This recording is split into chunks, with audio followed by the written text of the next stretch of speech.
CA foundation is now a new CA final. जी हां, मैं तुम्हें ही कह रहा हूं कि अब अगर तुम सीए फाउंडेशन की प्रिपरेशन कर रहे हो तो तुमको माइंडसेट रखना पड़ेगा कि मेरा रिजल्ट सीए फाइनल जितने लेवल का आएगा।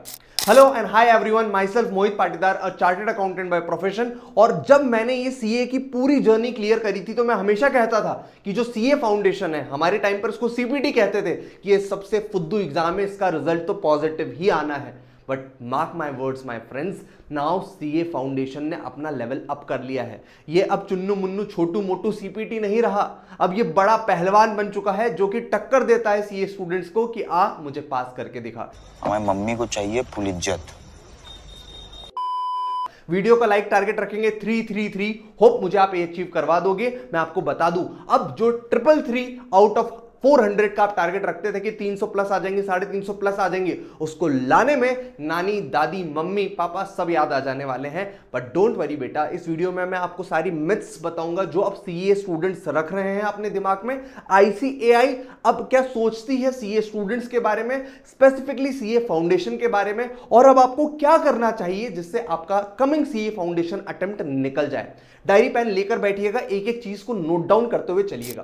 मैं आपको याद दिलाता हूं, जब आपके बड़े भैया बड़ी दीदी नीट जैसी एग्जाम, मेडिकल लाइन में नीट एग्जाम होता है, आईआईटी में जेई मेंस जेई एडवांस होता है, यूपीएससी में प्रीलिम्स होता है, ये सारी एग्जाम्स के जो एंट्रेंस एग्जाम होती है ना, ये सारी जर्नी की जो एंट्रेंस एग्जाम होती है बेटा, वो बहुत डिफिकल्ट होती है, उसका पासिंग परसेंटेज बहुत मिनिमम होता है। और यही आईसीएआई ने सोच रखा है कि हमको सीए में भी इसको स्टार्ट करना है। अब बच्चे को हमको आसानी से आगे नहीं भेजना, बिकॉज यार मैं तुमको बताऊं, मैं पर्सनल एक्सपीरियंस से बता रहा हूं कि मेरे जो कुछ दोस्त अभी सीए फाइनल में अटके हुए हैं ना, वो पिछले 2 साल से सिंगल ग्रुप दे रहे हैं सीए फाइनल का, मतलब उनका फर्स्ट ग्रुप नहीं निकल रहा। और जब एज आपकी 26-27 ईयर्स की हो जाती है, आप सोचते हो कि यार मुझे ना अपनी फैमिली को सपोर्ट करना है, मुझे पैसा कमाना है, मुझे जॉब करना है, और साइड बाय साइड आपको पढ़ाई करनी पड़ती है सुबह शाम 4-5 घंटे, और फिर भी आपका अटेम्प्ट नहीं निकलता, तो एक लाइफ में फ्रस्ट्रेशन आती है, एक एंजाइटी आती है, एक प्रेशर आता है। तो मैं आपको कह रहा हूं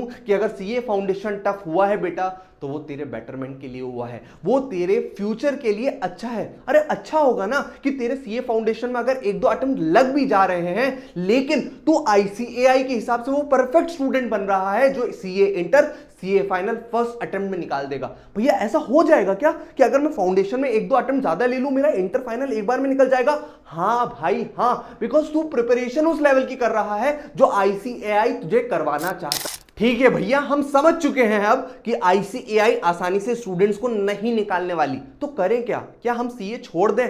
बेटा वो नहीं कह रहा मैं। अगर तू एवरेज स्टूडेंट है ना, तो अगर सीए फाउंडेशन में पहले 1 टाइम्स मेहनत लगती थी तो तुमको 3 टाइम्स 5 टाइम्स मेहनत करना पड़ेगा। बट सर अभी तो हमारे बेसिक्स स्ट्रांग नहीं है, पढ़ाई बहुत ज्यादा करना है, तो रोक कौन रहा है? जितना तुझे अच्छा लगता है ना सीए अपने नाम के आगे लगाना, अब उतनी मेहनत तुझे फाउंडेशन वाले गेम में भी करनी पड़ेगी। यहां पर अगर तू प्रैक्टिस 10 बार कर रहा था तो अब तुझे 20 बार करनी पड़ेगी, मल्टीपल टाइम रिविजन्स करना पड़ेंगे। बस उठ के मुंह धो के एग्जाम में डायरेक्टली आईसीएआई को चुनौती देने चले जाता था ना तू, कि हाँ मुझे तो सब आता है, अकाउंट्स के मैं प्रेजेंटेशन अच्छे से कर लेता हूं, लॉ के मुझे आंसर राइटिंग अच्छे से आते हैं, कंक्लूजन वगैरह बढ़िया लिख लेता हूं। तो अब ऐसा नहीं चलेगा, तुझे टेस्ट सिस्टमैटिकली लिखकर मॉक टेस्ट में प्रैक्टिस करके जाना पड़ेगा। बेटा कोशिश करके, अगर तेरे घर में बड़े भैया बड़े दीदी हैं जो सीए हैं और जिनके पास टाइम है, तो उनसे अपनी एक बार कॉपी चेक करवा के जा, बिकॉज तुझे रियलाइज ही नहीं है इस फैक्ट का कि आईसीएआई अब किस लेवल की चेकिंग चाहता है। मैं तेरे को एक बात बताऊं, जून 24 या फिर उसके पहले के अटेम्प्ट्स या फिर जो रिसेंट अटेम्प्ट हुआ है, उसके जब आंसर्स सबमिट हुए थे, क्वेश्चंस जब अटेम्प्ट किए थे स्टूडेंट्स ने, तो ऐसा नहीं बोला था घर आके कि नहीं नहीं बहुत डिफिकल्ट क्वेश्चन आ गया, बाउंसर क्वेश्चन पेपर आ गया, टफ एग्जाम था, ऐसा नहीं कहा। लेकिन जब रिजल्ट आए तो स्टूडेंट्स को पता चला बहुत टफ मार्किंग हुई है। इस बार तुम देखो, बहुत मुश्किल है वो स्टूडेंट्स जिनको 350 प्लस आए हुए, 360 प्लस आए हुए, 340 प्लस आए, बहुत मुश्किल से 300 प्लस का टारगेट अचीव हुआ है, बिकॉज पेपर चेकिंग बहुत डिफिकल्ट हुई है। तो तुम जाओ लिखो पेपर, उसको चेक कराओ बड़े भैया बड़े दीदी से जो सीए हैं, और अगर तुम्हारे पास नहीं है ऐसे कोई मेंटर्स, ऐसे कोई टीचर्स, तो हमारे लाइफ लॉन्ग लर्नर्स पर जो मेंटरशिप टेस्ट सीरीज चल रही है वो फटाफट एनरोल कर लो, बिकॉज यहां पर चार्टर्ड अकाउंटेंट खुद तुम्हारी मेंटरशिप और टेस्ट चेक करके तुमको इवेल्युएट करके देने वाले हैं। हर वीकली जब हमारे टारगेट्स होते हैं कि भैया हमको कल सुबह 5 AM क्लब में आना है, हमको ये वाला टारगेट अचीव करना है, अगला टेस्ट इस हिसाब से देना है, लॉ में जो गलतियां करी इस हिसाब से सीखनी है, तो भाई तुम सीए फाउंडेशन में ज्यादा चांसेस होंगे कि तुम पास हो जाओ। बेटा ये वाले नंबर पर व्हाट्सएप कर ले, डिस्क्रिप्शन बॉक्स में लिंक होगी उसको चेकआउट कर ले और सारी डिटेल्स ले ले और फटाफट आ जा उस व्हाट्सएप ग्रुप में जिसमें कमिटेड स्टूडेंट्स मेहनत करने के लिए जी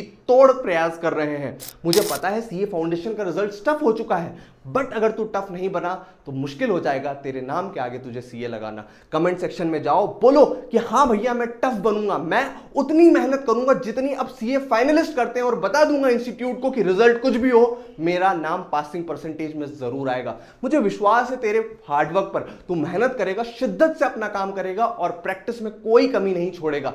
फटाफट डिस्क्रिप्शन बॉक्स में लिंक है उसको चेकआउट कर ले और लिख दे कमेंट सेक्शन में no matter what I will be clearing CA foundation in this attempt. मुझे विश्वास है तो तेरे पापा मम्मी को तुझ पर विश्वास है, तेरे टीचर्स को तुझ पर विश्वास है, पर क्वेश्चन ये है क्या तुझे खुद पर विश्वास है। Bye bye, take care, see you in the next video.